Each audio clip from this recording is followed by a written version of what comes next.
Here in the United States, the law is equal for everyone, no matter your community, race, or religion. Diversity is what makes America strong, and unity is our greatest power. We stand together, respecting one another and sharing a deep love for our country. Patriotism is not just about flags or borders. It's about embracing every individual who calls this land home. In the USA, injustice has no place. Together we uphold justice, equality, and the shared dream of freedom. We love the USA, and the USA loves all of us. On a serene suburban street, a decorated Black Army general, Marcus Wright, takes a peaceful walk in the neighborhood he calls home. But his quiet afternoon takes a shocking turn when Officer Patrick Sullivan, driven by prejudice, stops him. Suspicion clouds reason as Marcus is handcuffed and taken away, his dignity challenged, his story untold. Yet inside the police station, as truths unravel, this encounter becomes more than just an arrest. It's a moment that exposes bias, sparks reflection, and ignites change. What happens when authority is questioned by integrity? Stay with us to witness a story of injustice, revelation, and hope that will leave you stunned. Subscribe to our American Legacy Tales channel for more powerful stories, life, inspirational, and motivational tales that explore themes of love, unity, and patriotism. Stay with us always for interesting stories. Thanks. Let's start. The late afternoon sun cast long shadows over the quiet, tree-lined streets of the affluent neighborhood. The leaves rustled gently in the breeze, carrying with them the faint aroma of freshly cut grass. Children's bicycles leaned against white picket fences while gardeners trimmed hedges with precision, their shears clicking rhythmically. Everything about the scene spoke of order and tranquility, a place seemingly untouched by the chaos of the outside world. General Marcus Wright strolled down the sidewalk, his footsteps steady and unhurried. His tall, athletic frame moved with the ease of a man accustomed to discipline, yet his casual attire, a plain white t-shirt and a pair of well-worn jeans, offered a glimpse of the man behind the uniform. Marcus had walked these streets countless times before, finding solace in the simplicity of his neighborhood. His home, a modest yet elegant house just a few blocks away, was his sanctuary from the rigors of his military career. Here he could shed the weight of responsibility, breathe deeply, and savor the rare quiet moments. Today was one such moment. Marcus's mind wandered to the years he had dedicated to serving his country. His career had been defined by resilience, precision, and unwavering integrity. The rank of general wasn't just a title. It was a testament to his dedication and the respect he had earned. Yet, despite his accolades, Marcus cherished these walks most of all. They reminded him of life's simple pleasures, the warmth of the sun on his skin, the crunch of gravel beneath his sneakers, and the occasional friendly wave from a neighbor. Officer Patrick Sullivan drove slowly through the neighborhood in his patrol car, his eyes scanning the street like a hawk searching for prey. The community he patrolled was among the wealthiest in the area, and Sullivan prided himself on keeping it that way. His decade on the force had hardened him, sharpening his instincts and, unknowingly, reinforcing his biases. He'd seen enough to know, or so he believed, when something or someone didn't belong. As he turned a corner, his gaze fell on Marcus, a lone figure, tall and imposing, walking casually down the pristine sidewalk. Sullivan's brows furrowed. The man didn't seem hurried or shifty, but something about him gnawed at the edges of Sullivan's perception. He adjusted his rearview mirror, stealing another glance as he drove past, his grip tightening on the wheel. What's he doing here?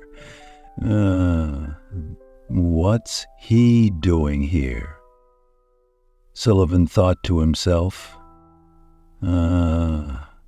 He didn't recognize the man, and in this neighborhood that was enough to raise alarm bells. People didn't just wander into this area. They lived here. In Sullivan's experience, the latter was often true for those who didn't fit the mold of the typical resident. As he drove a few more yards, his suspicions grew. His mind crafted scenarios. Maybe the man was lost, or worse, scoping out houses for a potential burglary. Sullivan had dealt with his share of petty crimes before. Missing packages, attempted break-ins, and, though minor, they had solidified his belief that vigilance was the only way to maintain the peace. Sullivan made a quick decision, pulling his patrol car over to the curb. The engine hummed as he stepped out, adjusting his utility belt. His boots struck the pavement with purpose, his gaze fixed on Marcus, who hadn't yet noticed him approaching. "Hey, you there?" Sullivan called out, his voice cutting through the stillness of the afternoon. Marcus stopped mid-stride, turning slowly to face the officer.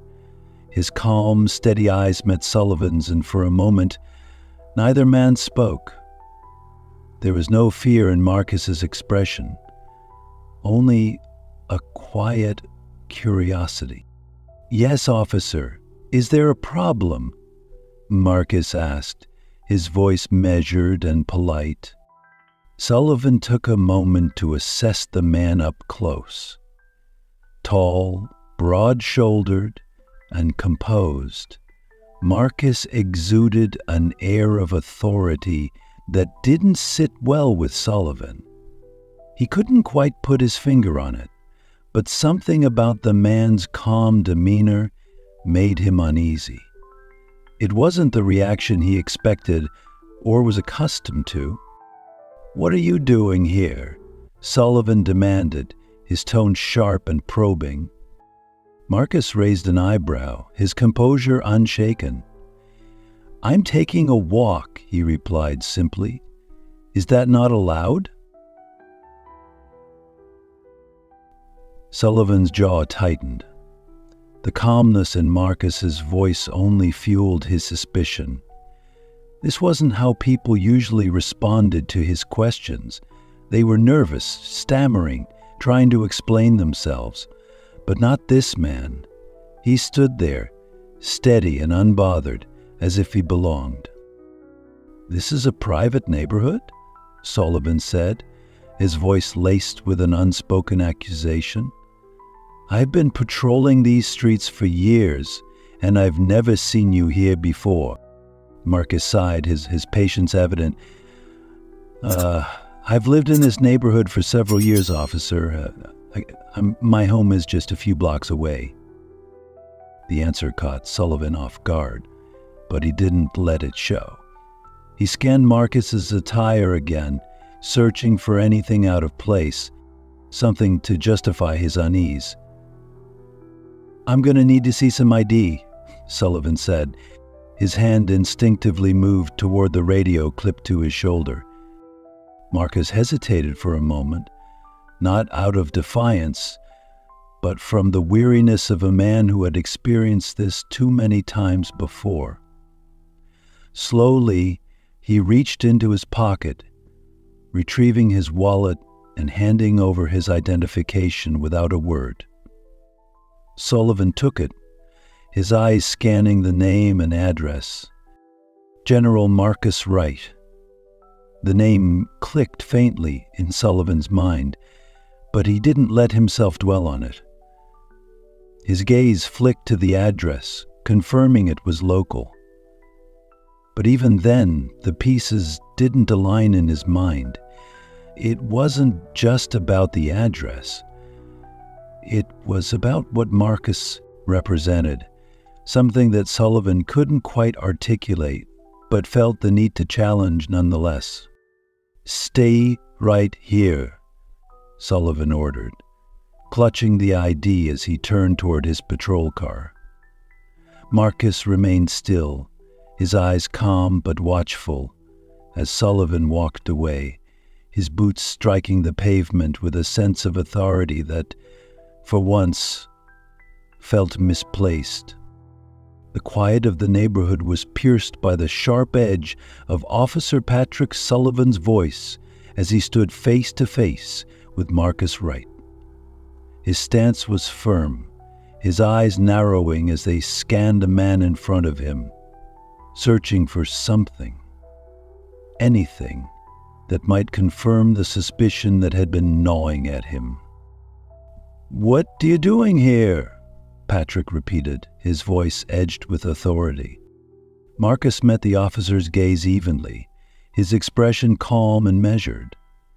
"As I said, I'm taking a walk," he replied. "I live just a few blocks away." Patrick didn't budge, his arms crossed tightly over his chest. The relaxed tone in Marcus's voice irritated him, as if the man didn't recognize the seriousness of the situation or Patrick's authority. "This is a private neighborhood," Patrick said, his tone sharpening.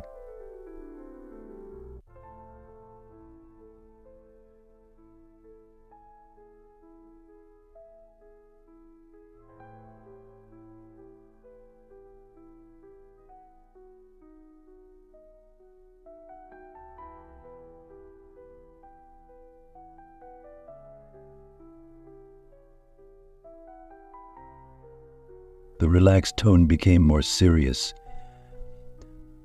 "This is a private neighborhood, Patrick. Gives them space, emotionally distance in this environment. They're going to take my gun, for example." Marcus raised an eyebrow, and the faintest hint of frustration flickering across his otherwise composed face. "People like me?" he asked, his voice cool but pointed. "What exactly do you mean by that, officer?" Patrick faltered for a fraction of a second before recovering. "You know what I mean," he snapped. "Now, I'm going to need to see some ID." Marcus hesitated, not out of defiance, but from the weariness of someone who had been in this position far too many times. He reached slowly into his pocket, pulling out his wallet and handing over his identification. His name and address were clearly printed, the address confirming his residence just a short distance away. Patrick stared at the ID, his eyes scanning the details, but his mind refusing to reconcile the evidence with his assumptions. "And yet, I've never seen you before," Patrick said, almost to himself, as if that alone was proof of wrongdoing. He glanced back at Marcus, his grip tightening on the ID. You're telling me you live here?" "That's exactly what I'm telling you," Marcus replied evenly. "Perhaps you haven't seen me because I've been away on duty." "Duty?" Patrick asked, his tone skeptical. "Yes, I serve in the United States Army," Marcus said, his voice calm but firm. "I've been away for months, but this is my home." Patrick's jaw tightened. The man's calmness unnerved him. It felt like defiance, like he was being challenged, and Patrick didn't like being challenged. He stepped closer, invading Marcus's personal space. "Well, we've had reports of suspicious activity in the area," he said, his voice low. And right now, you fit the description." "What description might that be?" Marcus asked, his voice steady despite the tension thickening in the air. Patrick ignored the question.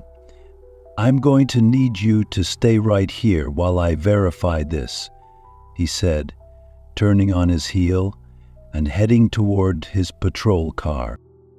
As Patrick moved, the sound of his boots striking the pavement seemed to echo unnaturally loud in the quiet neighborhood.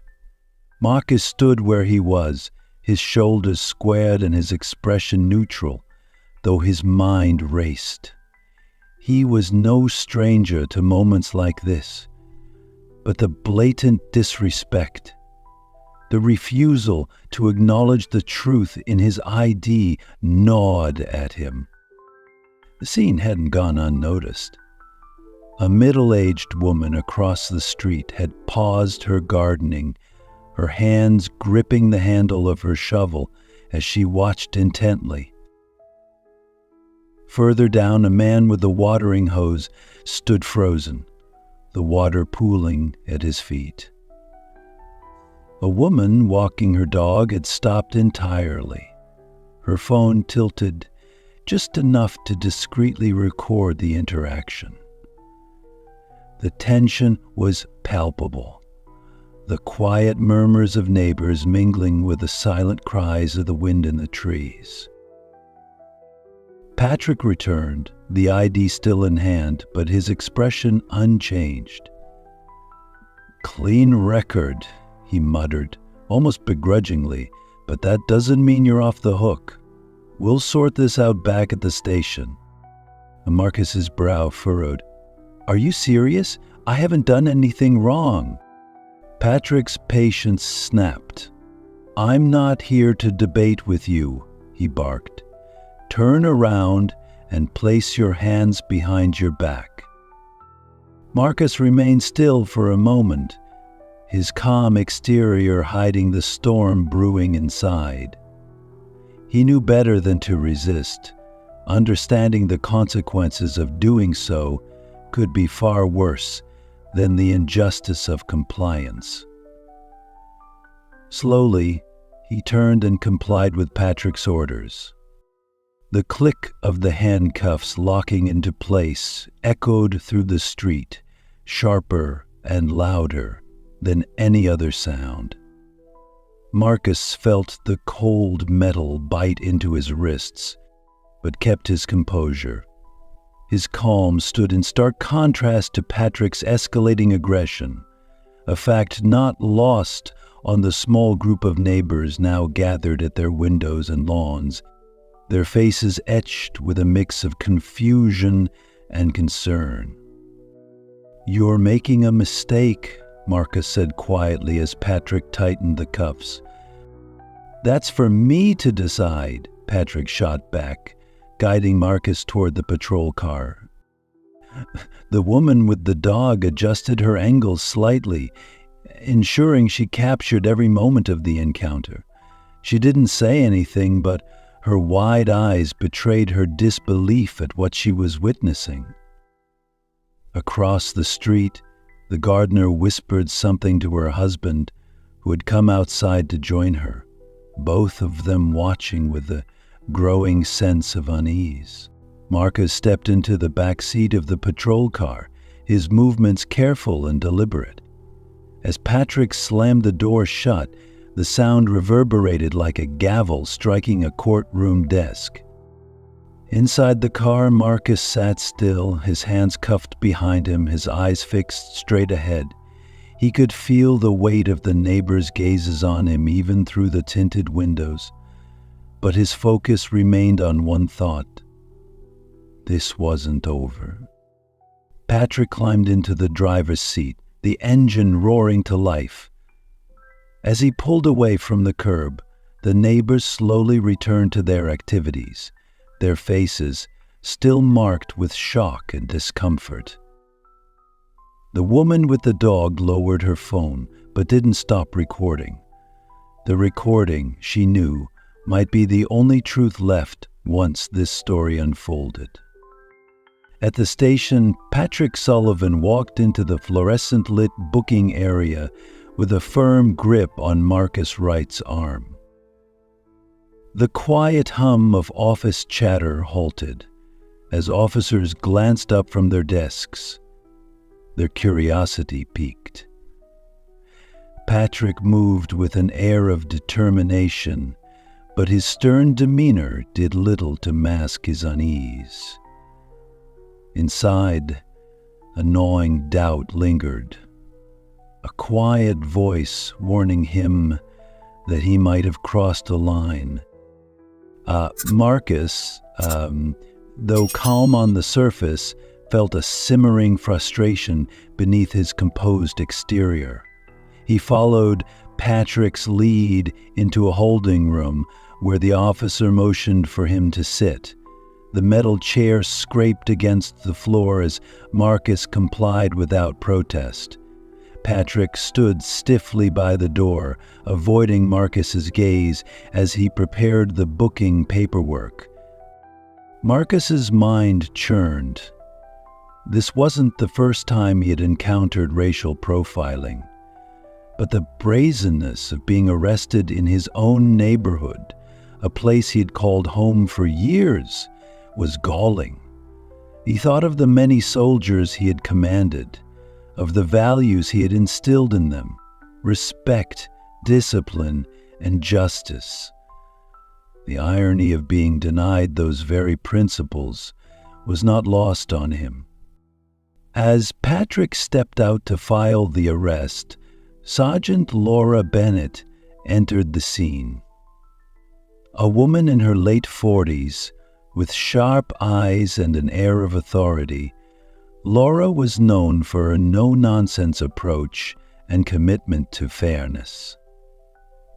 She had been catching up on reports when she overheard Marcus's name being mentioned. Her brow furrowed as she retrieved the booking file, scanning the details. Jennifer Marcus Wright?" she murmured, her tone a mix of disbelief and concern. She flipped through the pages, noting the address, the charges or lack thereof, and the circumstances of the arrest. Setting the folder aside, she rose from her desk and sought out Patrick. She found him in the corridor, his shoulders squared but his posture betraying a flicker of uncertainty. "Officer Sullivan?" Laura called, her voice steady but firm. Patrick turned, surprised to see her. "Yes, Sergeant?" "We need to talk," Laura said, motioning him into her office. Once inside, she closed the door and fixed him with a pointed look. "Explain this arrest." Patrick straightened, trying to maintain his composure. The suspect, Marcus Wright, was walking in an affluent neighborhood. He was acting suspicious." Laura raised an eyebrow. "Suspicious? How?" Patrick hesitated. He didn't seem like he belonged there. Laura's expression hardened. "Did you run his ID?" "Yes, ma'am. It came back clean," Patrick admitted, his voice faltering slightly. "But that doesn't mean he wasn't up to something." Laura leaned forward, her tone sharp. "Do you even know who he is, Officer Sullivan?" "General Marcus Wright is a highly decorated military leader, a man who has served this country with distinction for decades. He wasn't up to something. He was taking a walk in his own neighborhood." Patrick's face paled.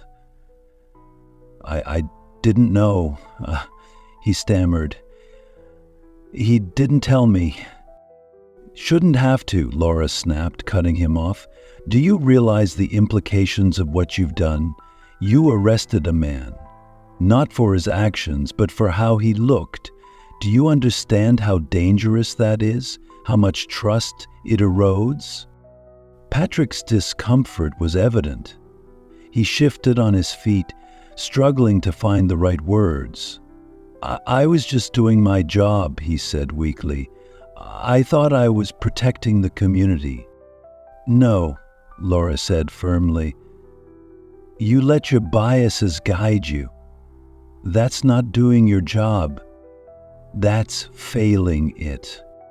With a sigh, Laura left Patrick standing in her office and made her way to the holding room. Opening the door, she stepped inside to find Marcus sitting calmly, his hands resting on the table. He looked up as she entered, his gaze steady but tired. "General Wright," Laura began, her voice softening. "I'm Sergeant Laura Bennett. First, let me say I'm deeply sorry for what's happened here today." Marcus regarded her carefully. "Sergeant," he said evenly, "I appreciate the apology, but this isn't just about me. It's about what this represents.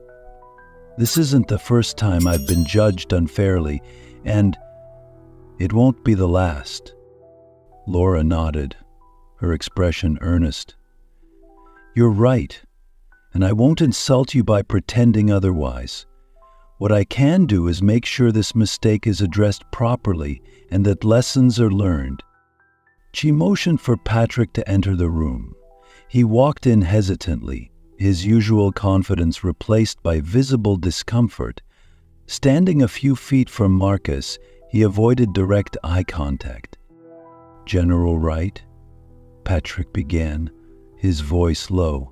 I apologize. I misjudged the situation. I didn't mean for it to escalate like this." Marcus studied him for a moment before speaking. "Officer Sullivan, do you understand why this is a problem? Not just for me, but for the people you're meant to serve." Patrick nodded slowly. "I think I do," he admitted. "I made an assumption, and it was wrong." "Assumptions like that," Marcus said, his voice steady, "lead to people like me being treated as threats instead of citizens. It undermines trust, not just in you, but in the entire system you represent. That's the real damage." Patrick's head dipped slightly, his discomfort deepening. He muttered, "I'm sorry." Laura stepped in, addressing both men. "General Wright, Officer Sullivan has been instructed to release you immediately. On behalf of this department, I extend my sincerest apologies. This incident will not go without consequence." Marcus stood as Patrick approached, fumbling slightly with the key to unlock the handcuffs. The sharp click as they fell away felt like a small, hollow victory. Rubbing his wrist lightly, Marcus turned to Laura. "Sergeant," he said, his tone firm but not unkind. "Apologies are a start, but what matters is what happens next. It's not enough to punish one mistake. The system needs to change." Laura met his gaze, her resolve clear. "Agreed. And I'll do everything in my power to ensure that change starts here." Marcus gave a curt nod before stepping past Patrick and out of the room. As he exited the station, he felt the weight of the moment settle on his shoulders. This wasn't just about one man's mistake. It was about a culture that needed to be challenged, one step at a time. The tension in the precinct was palpable the next morning. The usual hum of activity, the ringing phones, hurried footsteps, and low murmurs of officers exchanging notes felt muted, as if the station itself was holding its breath. The incident with General Marcus Wright had rippled through the department, leaving officers on edge. Sergeant Laura Bennett stood at the front of the briefing room, her expression firm but calm as she addressed the gathered officers. Behind her, a projector displayed a single stark image: the neighborhood where the arrest had taken place, serene and ordinary. "Yesterday," Laura began, her voice measured, "we made a mistake, a significant one, and we need to talk about it." The room shifted uncomfortably. Officers exchanged glances, some avoiding eye contact entirely. Patrick Sullivan sat near the back, his face pale, his jaw set in a grim line. "General Wright," Laura continued, emphasizing the title, "is a decorated officer, a man who has served this country with distinction. He was wrongfully arrested in his own neighborhood because of assumptions based on nothing but his appearance." A low murmur swept through the room, and Laura held up a hand for silence. "I'm not here to point fingers," she said, her gaze sweeping the group. "I'm here to ensure we learn from this. Our job is to protect and serve everyone, not just the people who look like us or the people we think belong. Incidents like this erode trust in our department and make it harder for us to do our jobs." An officer near the front raised his hand hesitantly. "Sergeant, with all due respect, isn't it our job to be cautious, to question anything unusual?" Laura nodded. "Yes, Officer Ramirez, it is. But caution must never cross into bias. We can't let our personal assumptions dictate how we treat the people we're sworn to protect. Yesterday, we failed at that." At the back of the room, Patrick remained silent, his arms crossed tightly. His mind was a storm of emotions: defensiveness, guilt, and an ache he couldn't quite name. He thought of Marcus's calm composure, his measured words that had cut through Patrick's self-assured authority like a scalpel. He had spent the night replaying the incident, every detail gnawing at him. After the briefing, Laura found Patrick sitting at his desk, staring at an untouched cup of coffee. She pulled up a chair across from him, her voice low but insistent. "Patrick," she began, "we need to talk." He looked up, his expression guarded. "What's there to say? I messed up." "I know that." "It's more than a mess up," Laura said, leaning forward. "This is about taking responsibility, not just for what happened, but for what it represents. Have you thought about why you acted the way you did?" Patrick's jaw tightened. "I thought I was doing my job, keeping the neighborhood safe." Laura sighed. "Patrick, you and I both know that's not the whole truth. You didn't see Marcus as a resident, a man enjoying a walk. You saw him as a threat, and that's what led to your decision. Until you confront that, nothing will change." Patrick stared down at his coffee. "I didn't mean for it to go this far," he muttered. "I wasn't thinking." "Exactly," Laura said. "You weren't thinking. That's the problem. This isn't just about you, Patrick. It's about how we approach our work, how we interact with the community. If we don't change, this will happen again, and next time, the consequences could be far worse." Outside the precinct, news of the incident had spread rapidly through the neighborhood.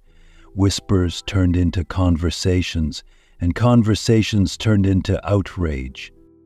"Did you hear what happened to General Wright?" a woman asked her neighbor as they stood at the end of their driveway. "I did," the man replied, shaking his head. "Can you believe it? In his own neighborhood? Makes you wonder what we're all doing, just standing by." Regret lingered in the air, especially among those who had witnessed the encounter. A woman who had discreetly recorded part of the incident wrestled with guilt for not stepping in. "I thought I was helping by filming it," she admitted to a friend. "But maybe I should have said something. Maybe I could have stopped it." The buzz of conversation culminated in a community meeting hastily organized at the local recreation center. Residents filled the room, their faces a mixture of concern, anger, and determination. Marcus Wright, still maintaining his composed dignity, sat near the front, flanked by a few supportive neighbors. Laura Bennett stood at the podium, scanning the crowd before speaking. "We're here because of an incident that should never have happened," Laura began, her voice steady.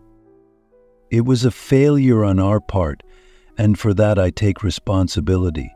But this isn't just about one officer or one arrest. It's about how we rebuild trust and make sure this doesn't happen again."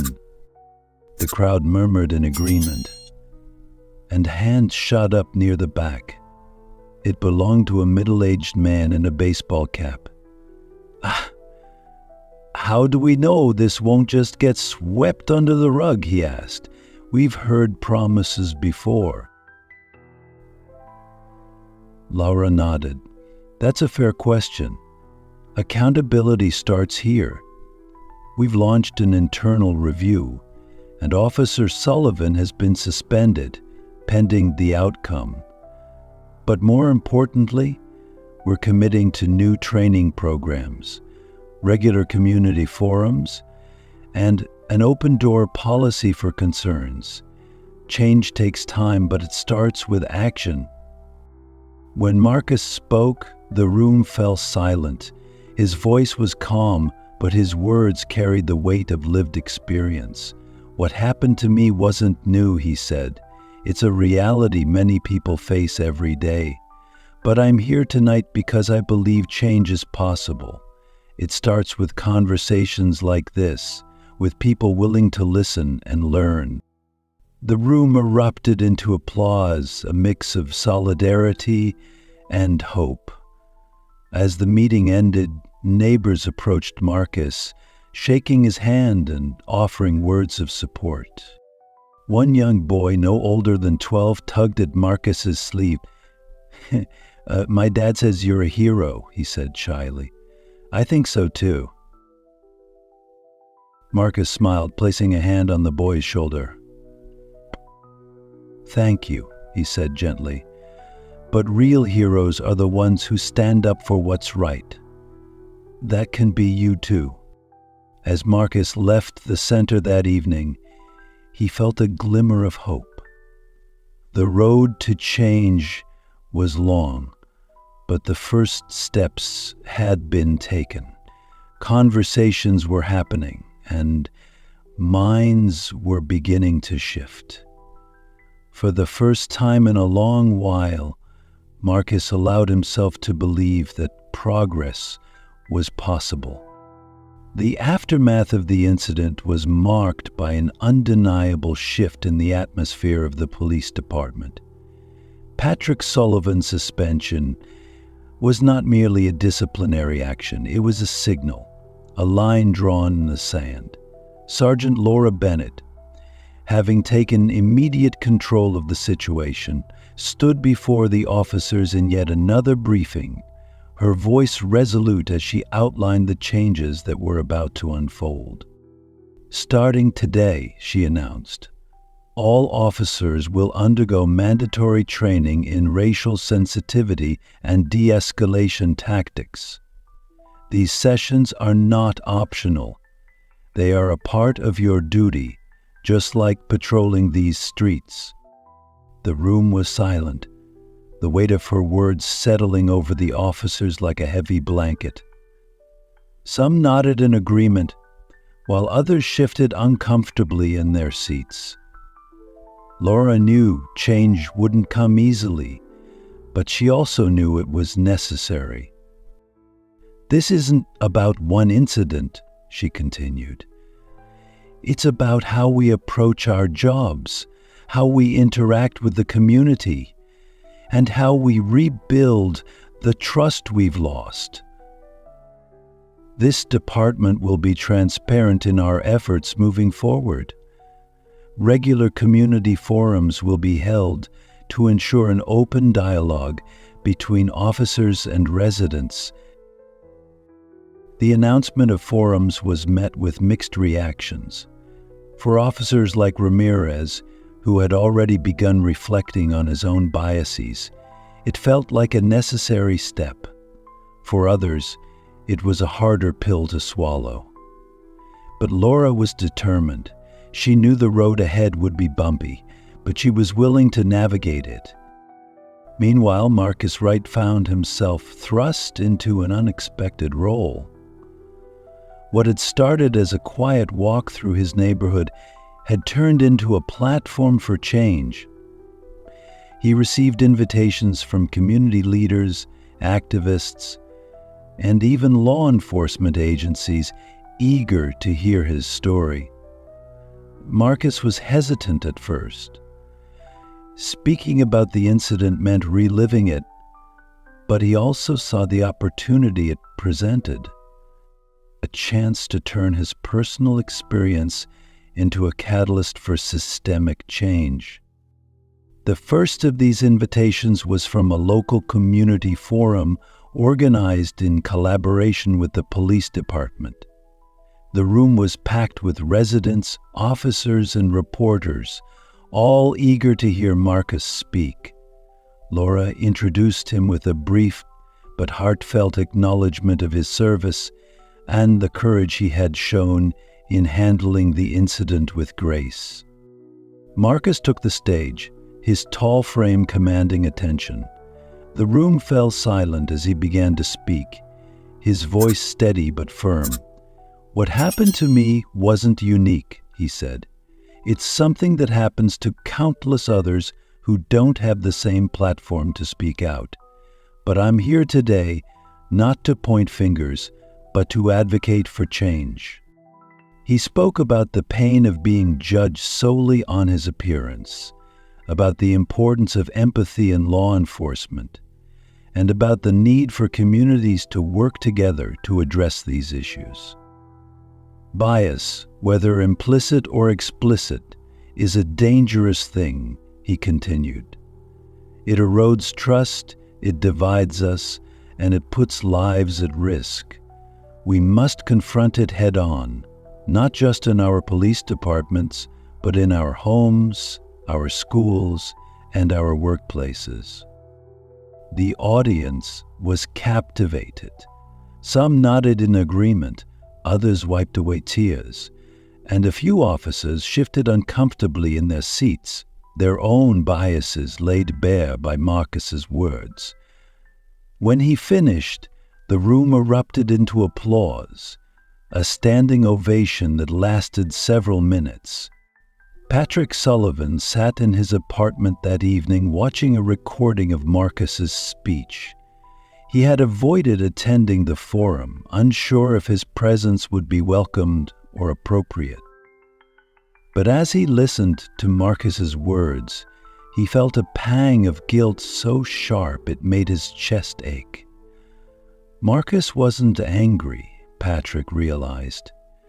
He was determined to ensure no one else had to endure what he had.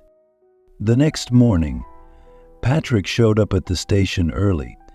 He approached Laura's office, knocking tentatively before stepping inside. "Sergeant," he began, his voice hesitant, "I need to speak with General Wright."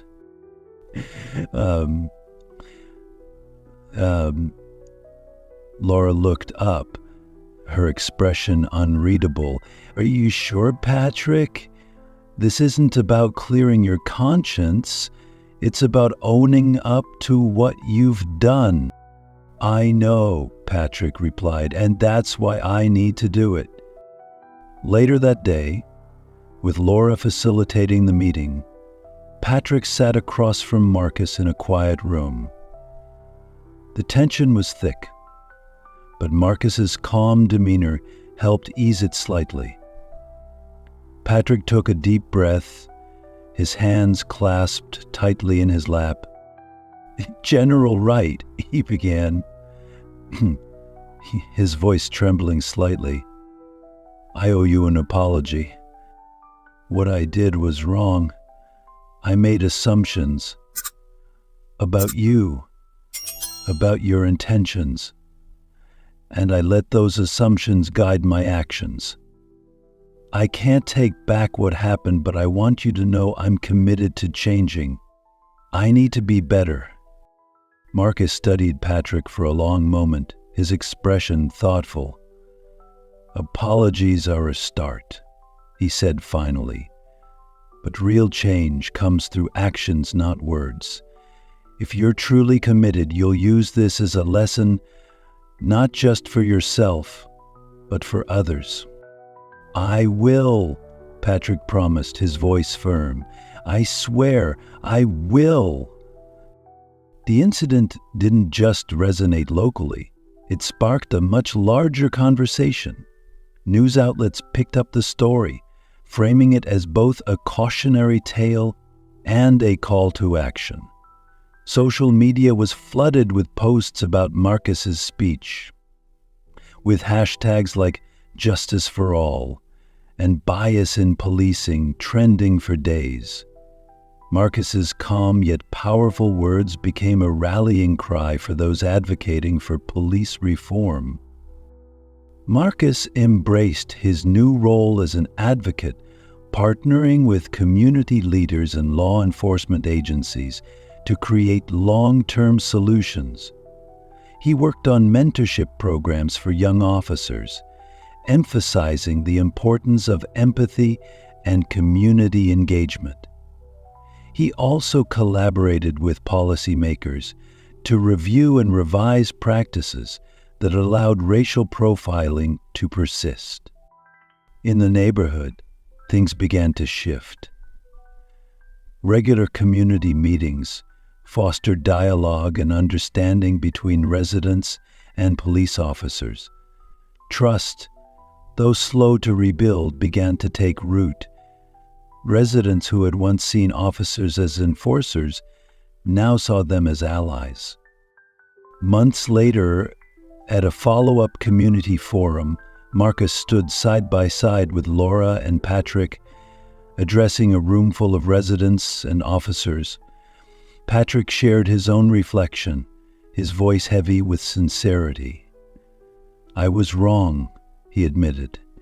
"I let my biases cloud my judgment, and I hurt someone who didn't deserve it. But I've learned, and I'm still learning. Change isn't easy, but it's necessary." The room applauded, not just for Patrick's vulnerability, but for the tangible progress that had been made since the incident. As Marcus looked out at the crowd, he felt a sense of hope. The journey wasn't over. There was still much work to be done, but they were on the right path. Change, he realized, didn't come all at once. It came in moments like these, one step at a time. The morning air was crisp as Marcus Wright laced up his sneakers for his usual walk through the neighborhood. It had been months since the incident that thrust him into the spotlight, months of difficult conversations, hard lessons, and steady progress. The streets felt familiar yet different now, as though the weight they once carried had been lightened by the shared commitment to change. As Marcus strolled past the tree-lined houses, he noticed subtle but meaningful signs of growth. A young couple waved from their porch, the man calling out, "Good morning, General Wright." Marcus smiled and returned the greeting, appreciating the warmth in their tone. The awkward stares and veiled suspicion he had once felt were now replaced by a sense of belonging. The neighborhood itself seemed transformed. The fences that once served as silent barriers now bore signs of community events, a flyer for a neighborhood watch meeting, an invitation to a multicultural food festival. Marcus couldn't help but feel a sense of pride. It was progress, and there was a place to go and to let out my obsessions in a safe space. As he turned a corner, he spotted Officer Ramirez patrolling the street. Ramirez had been one of the officers who attended the new training sessions and embraced the push for reform. When their eyes met, Ramirez offered a wide smile and a wave. "Good morning, General," he called out, his tone genuine. "Morning, Officer Ramirez," Marcus replied, nodding. The exchange was simple, but its significance wasn't lost on either of them. It was a reflection of what could happen when people chose to see one another with respect rather than suspicion. In the months since his wrongful arrest, Marcus had dedicated himself to advocacy, working tirelessly to ensure that his experience wasn't just a moment, but a movement. He had spoken at forums, partnered with law enforcement for workshops, and mentored young officers, emphasizing the importance of empathy and accountability. Still, Marcus knew the journey was far from over. Progress was not linear, and for every step forward there were bound to be challenges. Yet he found solace in the small victories, the improved attitudes, the open dialogues, and the genuine efforts to do better. Reflecting on these changes, Marcus thought about his own role in the community. His advocacy wasn't just about policing. It was about bridging gaps and fostering understanding in every interaction. It was about creating a ripple effect that would, in time, inspire others to take a stand against injustice in their own ways. Later that afternoon, Marcus passed by the community center, where a group of children played soccer on the lawn. Their laughter filled the air, a sound that seemed to echo the hope he felt. Parents stood nearby, chatting easily with one another. Among them, Marcus recognized Sergeant Laura Bennett, who waved him over. "General Wright," she said warmly, "we were just talking about you." "Hopefully good things," Marcus joked, shaking her hand. "Always," Laura replied. "The mentorship programs you started are making a real impact. The officers have been talking about how much they've learned from your workshops. You've made a real difference here." Marcus nodded, his expression thoughtful. "It's not just me, Sergeant. It's everyone who's willing to listen, to learn, and to do better. Change is never about one person. It's about collective effort." Laura smiled. "That's true. But leaders like you make that effort possible." As the sun began to dip below the horizon, Marcus continued his walk, reflecting on the months behind him and the road ahead. He thought about Patrick Sullivan's apology, tentative but sincere, and the vulnerability it took for him to confront his own biases. Marcus hoped that Patrick's transformation would inspire others to look inward and take responsibility for their actions. He paused for a moment, gazing up at the evening sky. The first stars had begun to appear, their light piercing through the deepening blue. For Marcus, they symbolized guidance, a reminder of the values that had driven him throughout his life. Integrity, service, and the belief in a brighter future. The neighborhood wasn't perfect, but it was moving in the right direction. And as Marcus resumed his walk, he felt a quiet confidence that his efforts and the efforts of so many others had planted seeds for a better, more just world. One step at a time, he thought. That's how we'll get there. And with that, Marcus Wright walked on, his heart full of hope. Subscribe to our American Legacy Tales channel for more powerful stories, life, inspirational and motivational tales that explore themes of love, unity, and patriotism. Stay with us always for interesting stories. Thanks.